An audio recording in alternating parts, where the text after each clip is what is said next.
The stars shimmered like shattered diamonds across the void, scattered over the endless black. Somewhere between those silver fires, a single human ship drifted, broken, silent, forgotten. Its hull bore the scars of war, its engines long since dead. Inside, a lone man stirred among flickering lights. Captain Elias Rowan awoke to a cold stillness that bit through his bones. The crash had taken everything, his crew, his mission, and his purpose. All that remained was the steady thrum of his heart and the haunting silence of space. He dragged himself toward the cracked viewport.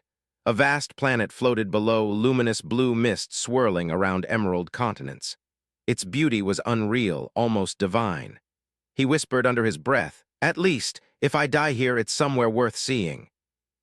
But death did not come.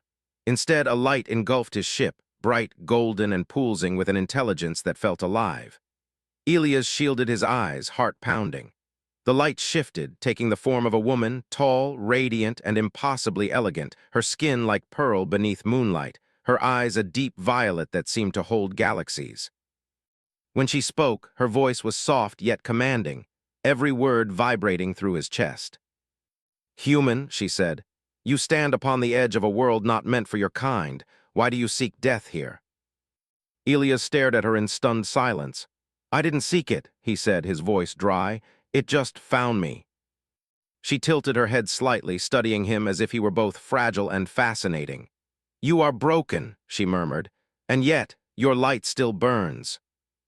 He managed a weak smile. "I could say the same about your ship." For the briefest moment, something like amusement touched her lips, a flicker of warmth in her regal calm.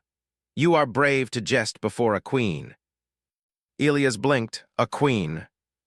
She straightened and the light around her brightened, taking on the shape of wings.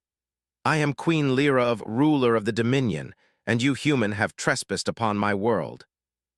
Her words should have filled him with fear, yet all he felt was awe. Her presence was not of wrath, but of sorrow, like a melody born from a broken heart. "I didn't mean to trespass," he said quietly.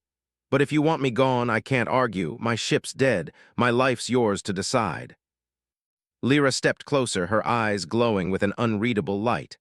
"Your life," she whispered, "is far more valuable than you think." Before Elias could respond, the light swallowed him whole. When he opened his eyes again, he stood beneath the twin suns of a world of floating citadels, shimmering lakes, and forests of crystal. He was alive and in chains of golden light. The queen stood before him, her wings folding behind her like a silken veil. "You will come with me, human. You have questions, and I have need of answers." He stared at her, unflinching. "What do you want from me?" Her gaze softened, and for a moment the queenly mask faltered. "Perhaps," she said softly, "I seek what even power cannot grant, understanding." As her guards led him toward the crystal palace rising beyond the horizon, Elias glanced at her one last time. Something in her eyes, that quiet ache beneath all her radiance, told him this meeting was no accident. Somewhere deep in his heart, a feeling stirred, not fear, not duty, but something strange and tender. Hope. He didn't yet know that his arrival had already begun to change her world, and hers his.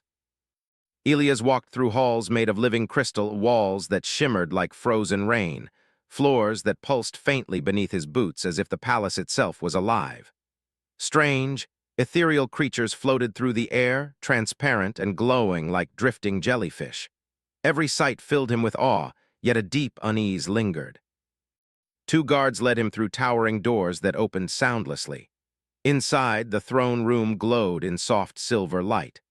The scent of air was unlike any he'd known, sweet, clean, with a trace of starlight and something mournful beneath it.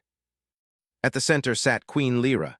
Her gown flowed like liquid moonlight, and her crown was not metal but pure energy. When she looked up, her eyes caught his, violet, endless, and heartbreakingly lonely. "You stand in the heart of my world," she said, her voice echoing gently. "Few have seen it and lived." Elias stood tall, though his heart pounded. "If I'm alive, I suppose I should thank you." "You should," she replied, but her tone was distant, as though she barely believed it herself. "Your vessel was drawn to our orbit by something I cannot explain, and when I looked within the wreckage, I felt a pull, a human heart still burning. Elias frowned slightly. You read emotions. Lyra's wings, faint glows of golden filaments, stirred behind her. We feel them. My kind communicate through resonance, not words, but your emotions. She hesitated almost tenderly. They are different, louder, wilder, so fragile yet so alive. He almost smiled. That's humanity for you. We break easily, but we don't stop shining. Something flickered in her eyes, admiration, maybe even pain. Perhaps that is why I saved you. Elias looked around, his gaze sweeping over the room's beauty. Your world is breathtaking, and yet it feels sad, like it's missing something. The queen turned away, her fingers brushing the edge of her throne. It is, she whispered. My people have no wars, no hunger, no death as you know it, but with peace came silence. We lost what you humans call feeling. Her words hung heavy in the air. Elias took a slow breath. You mean you can't feel emotions anymore? Lyra looked back at him, her voice trembling like light through glass. Only echoes, only memories of what love and loss once meant. And now when I look upon your heart, I feel something awaken. It frightens me. Elias met her gaze and said softly, Then maybe it means you're still alive. For a moment, the palace itself seemed to hum, faint vibrations rippling through the air, responding to something unspoken between them. The queen looked startled, her hand pressed against her chest, as if feeling her own heartbeat for the first time. She dismissed the guards with a quiet wave. When the room emptied, silence wrapped around them like velvet. Elias, she said, speaking his name for the first time, and the sound of it from her lips was music. You spoke of breaking, yet still shining. Tell me, human, how does one endure such pain and not turn cold? He paused, searching for words. Maybe because pain reminds us what matters. Because we love, we break, but because we break, we learn to love again. Lyra's eyes glistened, not with tears, but with light, the closest her kind could come to crying. Strange creatures, you humans, she murmured. You find meaning even in suffering. Elias smiled faintly. That's the only way we survive. Lyra rose from her throne, stepping closer. The air shimmered around her as though reality itself bent to her grace.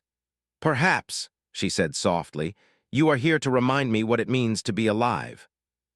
And for the first time in countless centuries, the Queen of Silence felt her heart tremble, not with fear, but with something that felt like wonder.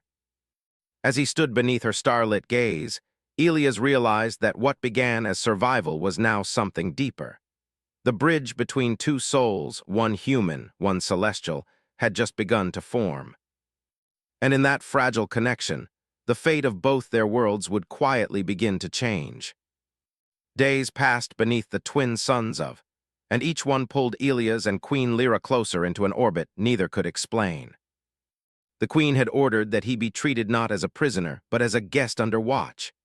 His quarters overlooked the vast capital, a world that shimmered like a dream made real. Towering spires of glass reached toward drifting clouds of light, and across the horizon floated enormous rings that harvested energy from the stars. Yet beneath all its perfection there was stillness, a quiet that pressed down on him, too pure to feel alive. They spoke little, moved without hurry, and smiled never. To Elias they seemed more like spirits than beings. He missed laughter, he missed sound. Then one morning, Lyra summoned him again. The throne room was brighter than before. Shafts of morning light refracted through crystal pillars, scattering rainbows across the floor. Lyra stood by the open balcony, her gown rippling like molten silk. Elias, she said softly, I have been studying your kind. He smiled, dangerous habit. Her lips curved in a faint, graceful smirk. Indeed, you are a species that thrives on chaos, wars, art, love, death, all intertwined. It fascinates and terrifies me. Elias walked closer, his boots echoing gently. We don't want chaos, he said. It just comes with caring. We fight because we love, we build because we dream. Lyra turned her gaze toward the city below. My people no longer dream. We have order, we have eternity, but we do not feel. I watch them walk through paradise, and all I see are shadows. She looked back at him, her voice trembling like crystal under strain. But you burn, Elias, Every thought, every emotion, you are alive in ways we have forgotten. Elias hesitated. And you, Lyra, you saved me. Why? The question lingered between them like a spark. For a long moment the queen said nothing. Then she stepped closer, the air glowing faintly around her. Because when I first touched your mind, she whispered, I saw a world of pain and beauty. I saw music and war, hope and sorrow, and I felt alive. I had forgotten that feeling. Elias' breath caught. Then maybe I can remind you what it means to be human, even if you're not. Her violet eyes softened, like starlight melting into dusk. You would teach a queen. He smiled gently, if the queen is willing to learn. Lyra's laughter, soft, uncertain, the first real sound of joy he'd heard on this planet, filled the air like a forgotten melody. The palace lights seemed to shimmer in response. That day the queen dismissed her court and spent hours walking with him through the gardens, a place of crystal trees and glowing rivers. She asked him about Earth, about rain, about the sound of the sea, about why humans stared at stars knowing they might never reach them. He told her stories of home, not of politics or power, but of children running through the rain, of music echoing through city streets, of love found and lost. She listened silently, as if drinking every word. At sunset, when the twin suns dipped below the horizon, the queen spoke in a whisper. We have lived 1,000 years without tears, without song, without love. I had thought it was peace, but now I see it was silence. Elias looked at her, his voice quiet. Silence isn't peace, Lyra, it's the absence of life. Her gaze lingered on him, thoughtful, heavy with emotion she didn't yet understand. And you, human, are the sound within that silence. He felt her words echo through him like a promise.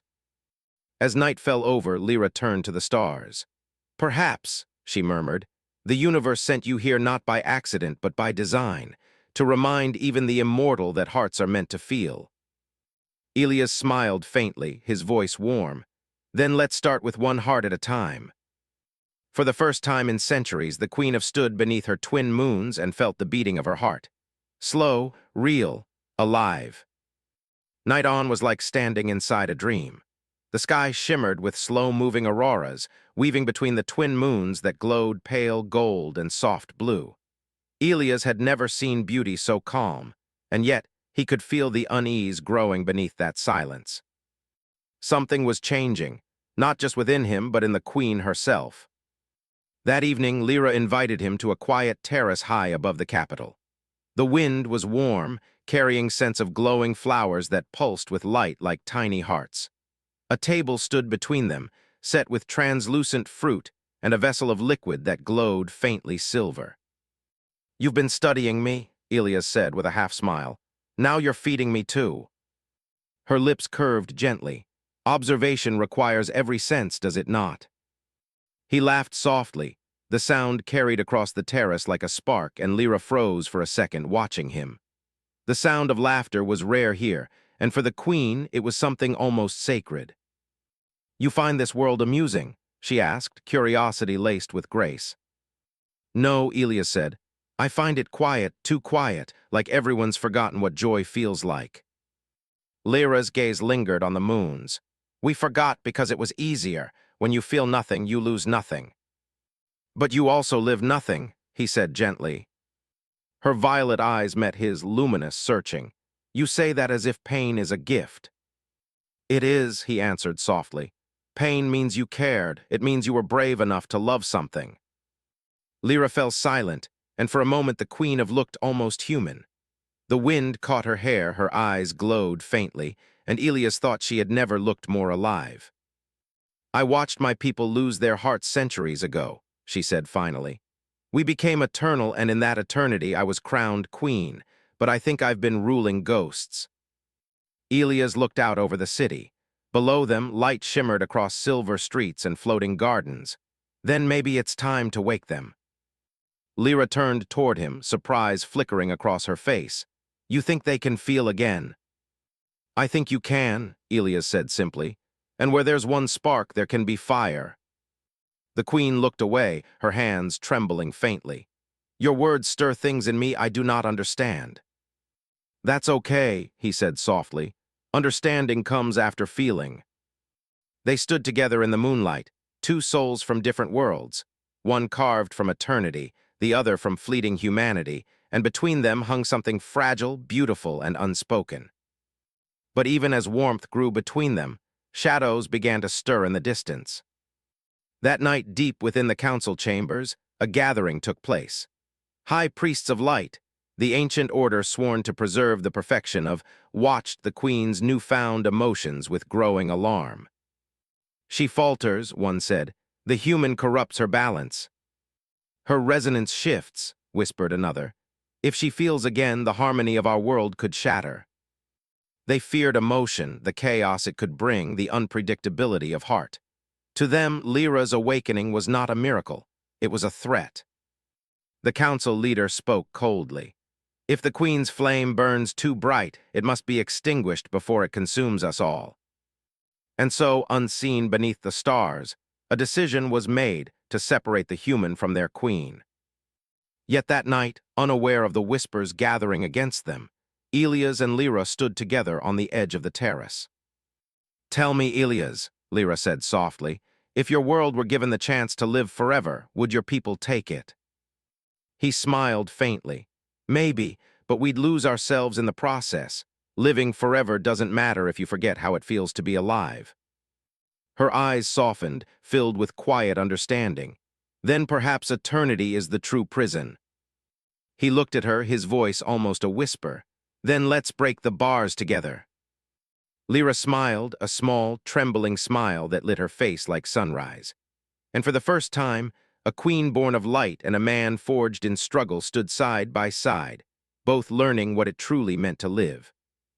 But far beyond the terrace, the winds of rebellion had begun to stir, and the love that sparked beneath twin moons would soon face the darkness that always follows when hearts dare to awaken. The days that followed were brighter and more dangerous. Everywhere Queen Lyra went, subtle changes rippled through her world. The air shimmered warmer. Flowers that had not bloomed in centuries began to glow again. Music, faint and trembling, echoed from the energy fields that once stood silent.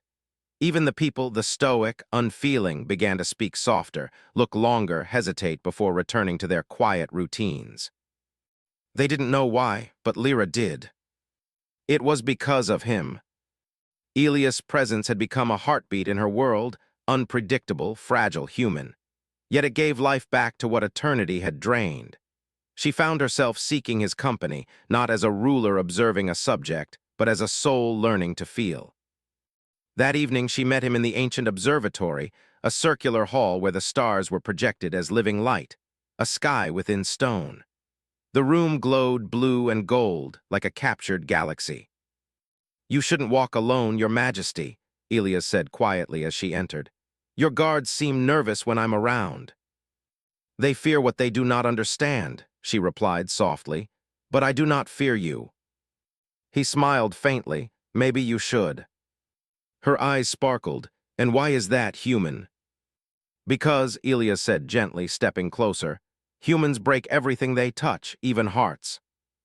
Lyra looked at him for a long time, the faintest sadness in her gaze. "Then let me be the first heart that learns to break." For a moment silence filled the room, thick, tender, unspoken. The stars above them shimmered and Lyra reached out her hand. Her touch was warm, softer than light itself. Elias hesitated, then took it. In that moment, two worlds touched. But elsewhere in the depths of the palace, shadows gathered. The high priests of light, keepers of perfection, watched the queen's resonance shift. Her emotions had begun to distort the balance of their energy systems. Her joy stirred storms, her sadness dimmed the sun. What to her was awakening, to them was instability. "She endangers the dominion," said the elder priest. "Her link with the human must be severed." "Should we destroy him?" another asked. "No," came the cold reply. "We will make her choose." That night, as the stars turned over, the queen was summoned to the Hall of the Eternal Flame, an ancient place that only rulers entered. There, the council awaited her beneath the blinding light of the celestial crystal. "Your Majesty," said the elder, bowing low, "the harmony of weakens. Your emotions create storms of resonance. The cause is clear, the human's influence." Lyra's voice was calm, but her eyes burned with quiet fire. He is not the cause, he is the cure. The priest's tone turned sharp. You speak blasphemy. He is flesh and imperfection. You are divine. To merge your path with his is to drag into chaos. Lyra's wings flared faintly with light. Then perhaps needs chaos to remember it is alive. The council gasped, centuries of silence shattered by her defiance. You would risk your throne for him, the elder demanded. I would risk eternity, she said, her voice trembling with strength. The priests exchanged glances. Then you leave us no choice. A sphere of pure white energy rose from the floor, humming with power. By decree of the eternal flame, the human shall be exiled beyond the veil, never to return. Your heart will heal, and the balance shall be restored. No, Lyra's cry echoed through the chamber like a storm. You cannot. Your Majesty, the elder said coldly, the choice is yours, the human or your crown. Lyra stood frozen, her pulse thundering, the weight of 1,000 generations pressing down upon her. To save him meant defying everything she was raised to protect. To obey meant killing the only spark that made her alive again. Tears, real glimmering tears, fell from her eyes, and the room itself trembled. Far away, unaware of her agony, Elias stood on the terrace, gazing at the stars he once longed to reach. He didn't know the storm that was about to come for him, nor the sacrifice that would decide whether a queen's heart would remain chained to eternity, or dare to love the mortal who taught her how to feel.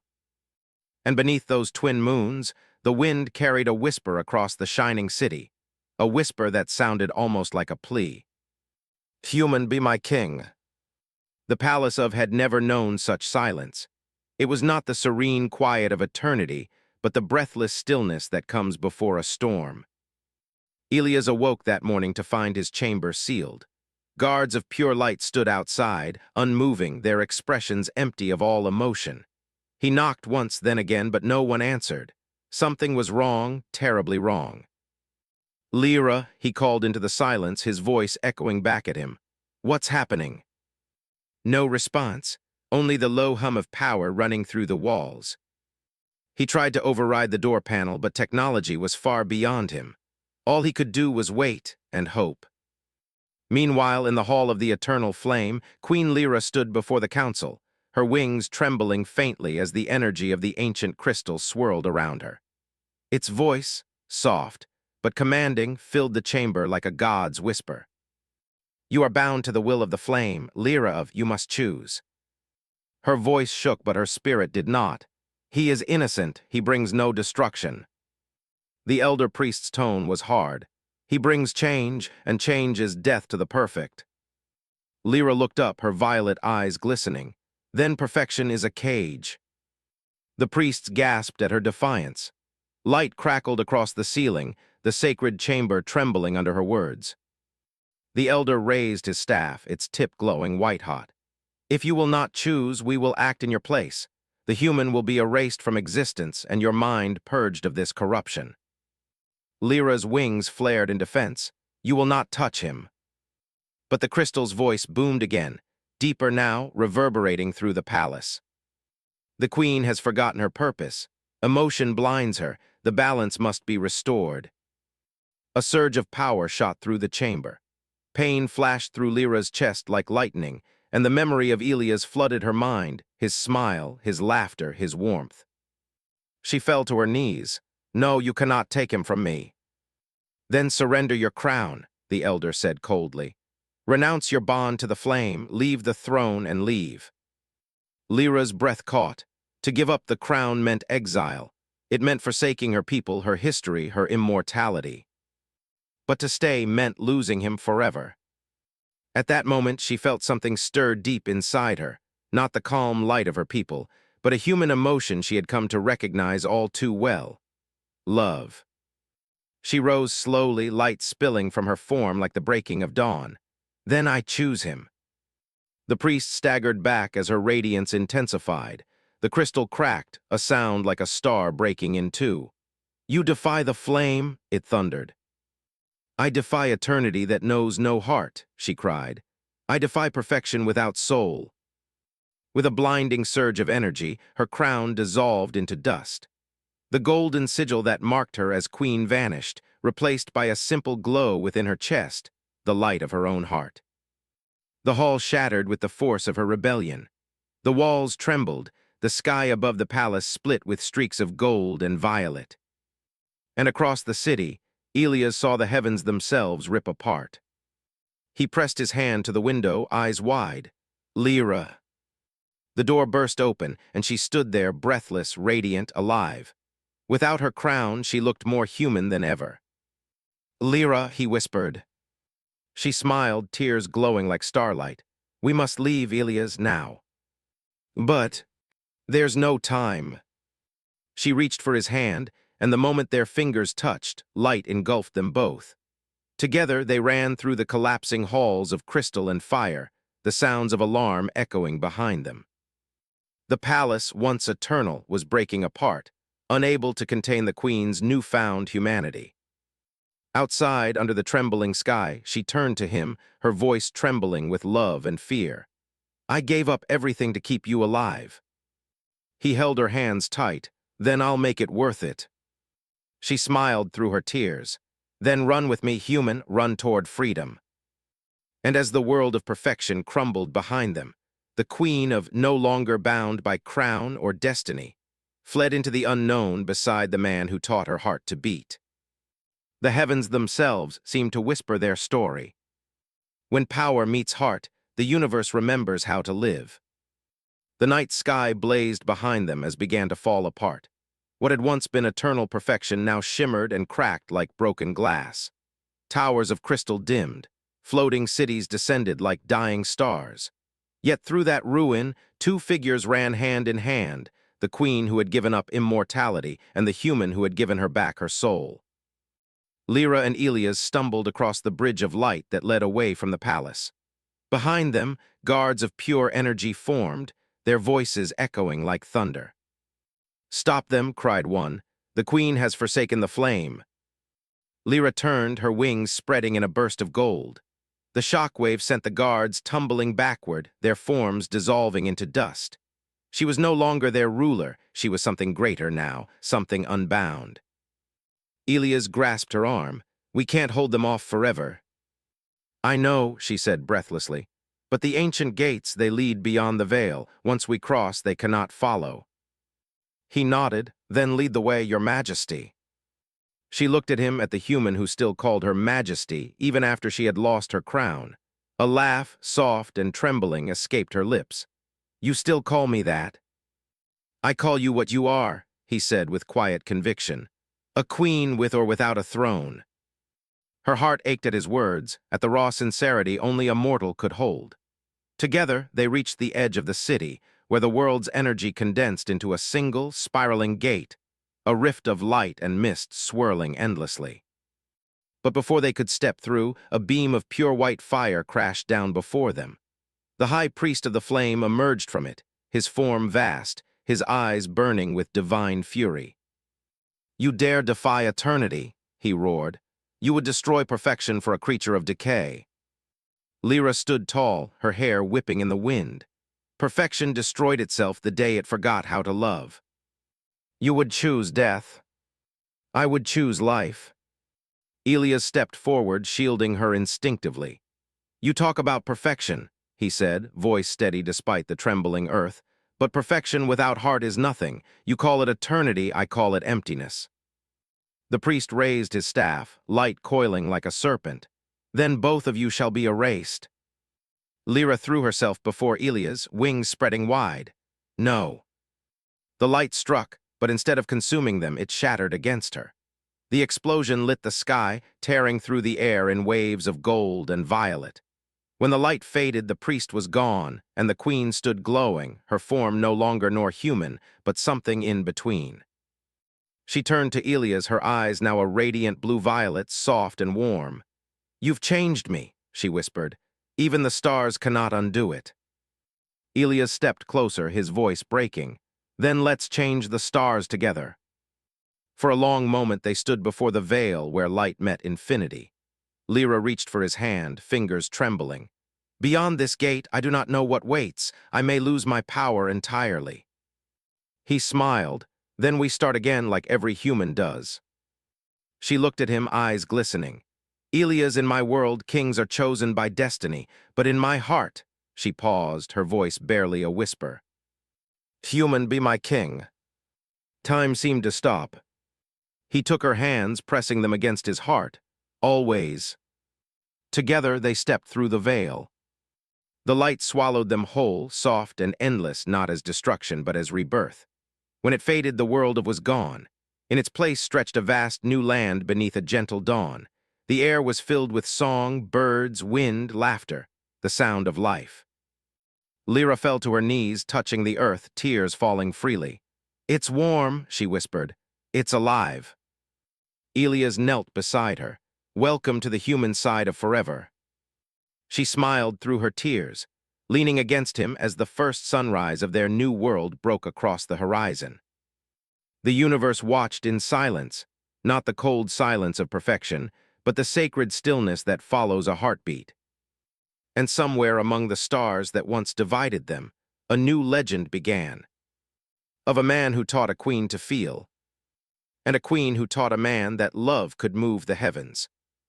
For when power met heart, eternity itself remembered how to live again.